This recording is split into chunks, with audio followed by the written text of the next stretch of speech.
नमस्कार दोस्तों, स्वागत है आपका हमारी सीटेट प्रिपरेशन सीरीज़ में, जिसमें हम सीटेट के प्रीवियस ईयर्स के क्वेश्चन पेपर को सॉल्व करते हैं। इस वीडियो में हम सिर्फ प्रश्नों के उत्तर को नहीं देखेंगे, बल्कि हर प्रश्न के पीछे के कंसेप्ट और लॉजिक को समझेंगे, ताकि आने वाले सीटेट के एग्जाम में इस प्रकार के प्रश्न आसानी से हल किए जा सकें। तो चलिए शुरू करते हैं बिना समय गंवाए। हमारा पहला सवाल है, एक समावेशी कक्षा में अनुकूलन किसमें किया जाना चाहिए। समावेशी कक्षा एक ऐसी कक्षा होती है जिसमें विभिन्न पृष्ठभूमियों से आने वाले बच्चे, दिव्यांग बच्चे और विशेष आवश्यकता वाले बच्चे एक ही छत के नीचे शिक्षा प्राप्त करते हैं। तो इसमें जो एक समावेशी शिक्षा, उसमें अनुकूलन किसमें किया जाना चाहिए। क्या अधिगम के लक्ष्य के रूप में? हाँ, अनुकूलन होना चाहिए। शिक्षण अधिगम रणनीतियों में? हाँ, शिक्षण अधिगम रणनीतियाँ विशेष आवश्यकता वालों के बच्चों को ध्यान में रख के बनानी चाहिए। सहायता के प्रावधान? हाँ, विभिन्न प्रकार की सहायता उपलब्ध कराई जानी चाहिए। मूल्यांकन में? हाँ, मूल्यांकन भी विशेष आवश्यकता वाले बच्चों को ध्यान में रखकर ही किया जाना चाहिए। तो इसमें इसके चारों पॉइंट सही हैं, चारों ऑप्शन ठीक हैं। हमारा दूसरा सवाल है, निम्नलिखित में से कौन सी अक्षमता संवेदी बाध्यता के अंतर्गत नहीं आती है। संवेदी बाध्यता वो बाध्यताएं होती हैं जो हमारी सेंसेस से जुड़ी होती हैं। इनमें सुनना, देखना, गंध लेना, स्वाद लेना या किसी को छूना या स्पर्श करना शामिल होता है। अब देखिए, क्या लेखन वैकल्य मतलब लिखने में की प्रॉब्लम, जिसे कहते हैं डिस्ग्राफिया। तो डिस्ग्राफिया तो ये मोटर स्किल से संबंधित है, तो इसका आंसर यही होना चाहिए। आगे क्वेश्चन पढ़ लेते हैं। श्रवण में कठिनाई? हाँ, ये तो है। दृष्टि की आंशिक हानि? ये भी है। रंगहीनता? ये भी है, ये भी इसी में आती है संवेदी बाध्यता में। तो कौन सी नहीं आती है? लेखन वैकल्य नहीं आती है, डिस्ग्राफिया नहीं आती है। डिस्ग्राफिया में बच्चे को जो है लिखने में कठिनाई होती है, वो ठीक से लिख नहीं पाता है। अगला क्वेश्चन देख लेते हैं। जीन पियाजे के अनुसार संज्ञानात्मक विकास। जीन पियाजे के अनुसार संज्ञानात्मक विकास ऑप्शन है भाषा क्षमताओं के विकास पर निर्भर है, सांस्कृतिक उपकरणों का उपयोग करने की योग्यता प्राप्त करने की प्रक्रिया है, किसी स्कीमा को बदलकर पर्यावरण के अनुकूलन की प्रक्रिया है। हाँ, ये है जानकारी के अद्यतन भंडार एवं तथ्यों और विचारों का सरल जोड़ है। नहीं, ये नहीं है। इसमें मोस्ट अप्रोप्रिएट देखें तो ये वाला है, किसी स्कीमा को बदलकर पर्यावरण के अनुकूलन की प्रक्रिया। देखिए, पियाजे का जो संज्ञानात्मक विकास का सिद्धांत है, उसकी एक केंद्रीय अवधारणा है, जिसके माध्यम से व्यक्ति अपने परिवेश के साथ अंतःक्रिया करते हुए सीखता है, नई जानकारी को ग्रहण करता है और अपने जो वर्तमान की मानसिक संरचना स्कीमा होती हैं, उनको नए ज्ञान और अनुभव में शामिल करता है, वो समायोजित करता रहता है। तो इसका जो आंसर होगा वो होगा ऑप्शन 3। नेक्स्ट देख लेते हैं, फोर्थ क्वेश्चन। राष्ट्रीय शिक्षा नीति 2020 आकलन में क्या बदलाव करने की सिफारिश करती है। आकलन मतलब असेसमेंट करना।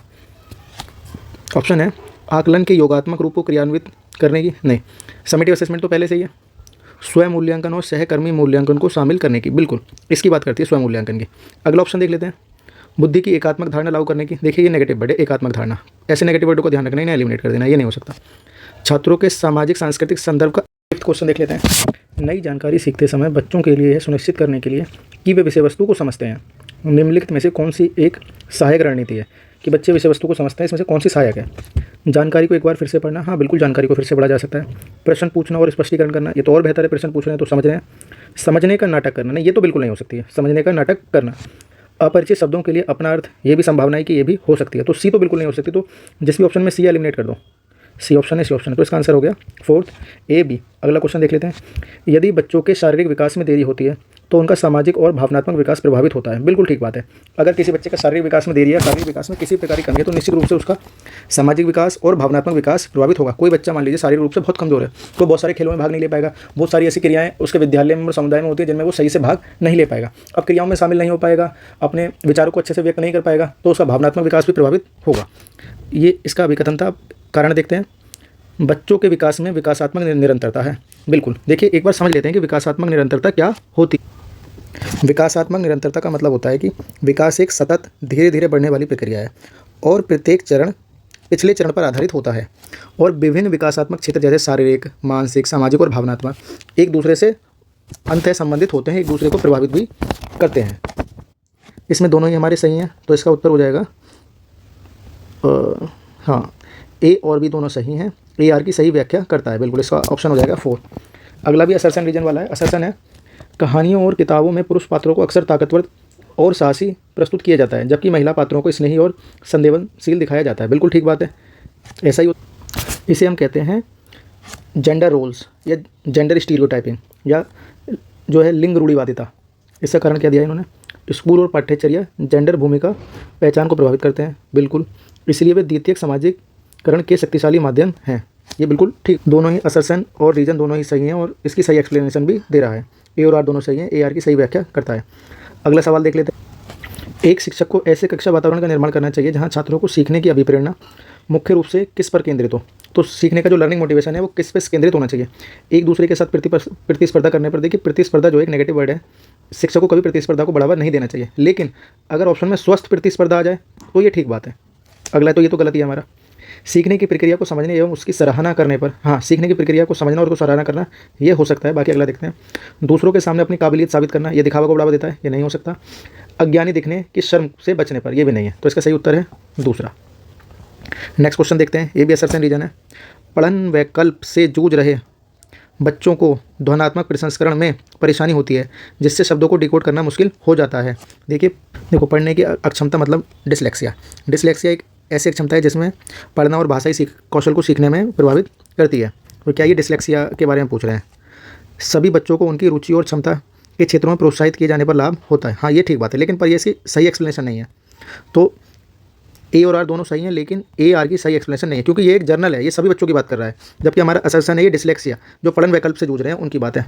अगला देखते हैं। निम्नलिखित में से कौन सी समस्या समाधान की एक प्रभावी युक्ति नहीं है? नहीं पर जोर देना है। समस्या समाधान की प्रभावी युक्ति नहीं है, सही युक्ति नहीं है। समस्याओं को हल करने के लिए तार्किक शक्ति का प्रयोग करना, सही बात है। प्रासंगिक जानकारी को अनदेखा करना, नहीं ये तो हो ही नहीं सकता। रेलेवेंट जानकारी उसको ध्यान में रखना है, अनदेखा नहीं करना है, तो यही हो जाएगा। बाकी और ऑप्शन देख लेते हैं। जटिल समस्या को सरल भागों में विभाजित करना, ठीक बात है। पैटर्न और संबंधों को पहचानना, बिल्कुल, तो इसका उत्तर हो जाएगा दूसरा। अगला फिर से असर्शन रीजन का क्वेश्चन आ गया है। मतभेदों के बारे में बात करते समय व्यक्ति के अभिव्यक्ति का उपयोग करना चाहिए जो व्यक्ति को आगे रखती है, बजाय उनके अंतर को। जैसे विकलांग छात्र के बजाय छात्र जो विकलांग है। रीजन दिया है, विभिन्न आवश्यकता वाले शिक्षार्थियों के बारे में बात करते समय हम जिस भाषा का उपयोग करते हैं वह परिप्रेक्ष्य और दृष्टिकोण को दर्शाती है। बिल्कुल बिल्कुल, जिसकी भाषा एक बहुत सशक्त माध्यम है कम्युनिकेशन का, है ना, जो समझ, सहानुभूति और समावेशन को बढ़ावा भी दे सकती है, और ये रूढ़ियों और पूर्वाग्रहों को भी बढ़ावा दे सकती है। विभिन्न आवश्यकता वाले बच्चों के प्रति सकारात्मक दृष्टिकोण और रवैयों को अपनाने के लिए सम्मानजनक और सटीक भाषा का चुनना बहुत इंपॉर्टेंट होता है। तो इसमें दोनों ही ठीक है, तो इसका ऑप्शन हो जाएगा 4। ए और आर दोनों सही हैं, ए आर की सही व्याख्या करता है। नेक्स्ट क्वेश्चन देख लेते हैं। 12th, लॉरेंस कोलबर्ग के अनुसार बहुत छोटे बच्चों की नैतिक तर्क शक्ति किस नैतिकता के इर्द गिर्द घूमती है? तो छोटे बच्चे हैं, बहुत छोटे बच्चे मतलब या तो वो स्कूल नहीं जा रहे हैं या वो स्कूल जाना उन्होंने शुरू किया है। तो इनकी जो नैतिक तर्क शक्ति है वो, उसमें 2-4 चीज़ें ध्यान रखना है। एक, आत्मकेंद्रित दृष्टिकोण होता है। ये बच्चे प्री कन्वेंशनल लेवल पे होते हैं, पूर्व पारंपरिक स्तर पर होते हैं, ईगोसेंट्रिक होते हैं। इसमें बच्चों में कोई नैतिकता विकसित नहीं होती है, नैतिकता की समझ भी विकसित नहीं होती है, बस उन्हें अहम केंद्रित होते हैं, अपने जो है व्यक्तिगत कार्यों पर ध्यान रखते हैं। तो इसका ऑप्शन हो जाएगा देखभाल की नैतिकता, नहीं ये विकसित नहीं होती। दूसरों को परिप्रेक्ष्य लेने की नैतिकता, ये भी नहीं होती। कानूनों की नैतिकता नहीं, अहंकार की नैतिकता होती है। तो इसका आंसर हो जाएगा 4। सीखने के बारे में निम्नलिखित में से कौन सा कथन सही नहीं है? नहीं पे ध्यान देना है, कौन सा सही नहीं है। नई सीख वर्तमान समझ पर निर्भर करती है, ठीक बात है, नई सीख वर्तमान समझ पर निर्भर करती है। सामाजिक संपर्क सीखने में बाधा डालता है, नहीं, सामाजिक संपर्क तो हेल्प करता है। वाइगोत्स्की ने क्या कहा था? बच्चा अपने सामाजिक परिवेश के साथ अंतर्क्रिया करता हुआ सीखता है। सबसे सार्थक सीख दुनिया के प्रामाणिक कार्यों में होती है।